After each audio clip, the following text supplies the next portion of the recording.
शासनाचा आदेश फक्त कागदावरच का? नागरिकांना पडलेला प्रश्न.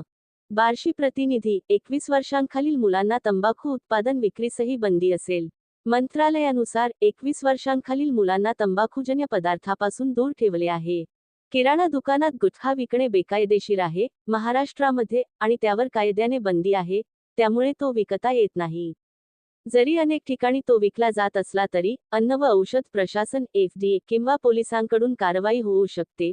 सिगारेट विकण्यासाठी मात्र योग्य परवाना आवश्यक असतो, पण गुटख्याच्या बाबतीत बंदीमुळे किराणा दुकानेही तो विकू शकत नाहीत आणि यावर सातत्याने कारवाई होत असते.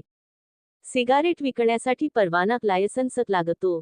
परवाना असेल तर सिगारेट विकता येते, पण गुटख्यासारख्या प्रतिबंधित उत्पादनांची विक्री कायद्याने गुन्हा आहे. किराणा दुकानात गुटखा विकणे कायद्याने चुकीचे आहे आणि त्यावर बंदी आहे. सिगारेट विकण्यासाठी परवाना आवश्यक आहे, पण गुटखा विकणे पूर्णपणे बेकायदेशीर आहे.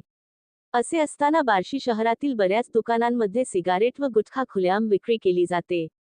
संबंधित प्रशासन कशामुळे डोळे झाकत आहे हा प्रश्न नागरिकांना पडला आहे. सामना बार्शीच्या फेसबुक पेजला लाईक करा व शेअर करा.